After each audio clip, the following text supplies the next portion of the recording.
ഔദ്യോഗിക ചടങ്ങുകൾ ഇനി വന്ദേമാതരം ആലപിക്കുന്നത് നിർബന്ധമാണ്. ദേശീയ പതാക ഉയർത്തൽ, രാഷ്ട്രപതിയുടെ സന്ദർശനം, രാഷ്ട്രപതിയുടെ അഭിസംബോധന തുടങ്ങിയ ചടങ്ങുകളിലാണ് വന്ദേമാതരം നിർബന്ധമാക്കിയത്. ഗീതവും ദേശീയ ഗാനവും ആലപിക്കേണ്ട ചടങ്ങുകളിൽ ആദ്യം ആലപിക്കേണ്ടത് വന്ദേമാതരം ആണെന്നാണ് ഇപ്പോൾ ആഭ്യന്തര മന്ത്രാലയത്തിന്റെ ഈ നിർദ്ദേശത്തിൽ പറയുന്നത്. ഒപ്പം തന്നെ ഔദ്യോഗിക ചടങ്ങുകളിൽ ഇനി വന്ദേമാതരം നിർബന്ധമാക്കിയിരിക്കുകയാണ്.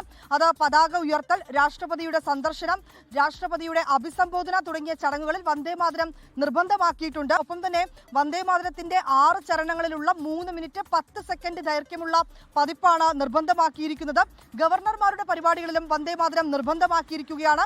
ഇത് സംബന്ധിച്ച് ആഭ്യന്തര മന്ത്രാലയമാണ് ഉത്തരവിറക്കിയിരിക്കുന്നത്. ദേശീയ ഗാനവും ഒപ്പം തന്നെ ഈ ദേശീയ ഗീതവും ചൊല്ലുന്ന ചടങ്ങുകളിൽ വന്ദേമാതരമാണ് ആദ്യം ആലപിക്കേണ്ടതെന്നും ഈ ഉത്തരവിൽ വ്യക്തമാക്കുന്നുണ്ട്. ഒപ്പം ഈ സിനിമകളിലോ ഡോക്യുമെന്ററികളിലോ ദേശീയ ഗീതം ഉൾപ്പെട്ടിട്ടുണ്ട് എങ്കിൽ ആ സമയം പ്രേക്ഷകർ എഴുന്നേറ്റ് നിൽക്കേണ്ടതില്ല.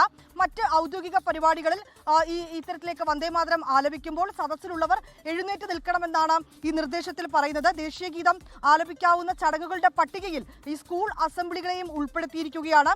ദേശീയ ഗീതത്തിന്റെ 150-ാം വാർഷിക ദിനത്തോടനുബന്ധിച്ചാണ് ആഭ്യന്തര മന്ത്രാലയത്തിന്റെ ഈ നിർദ്ദേശം.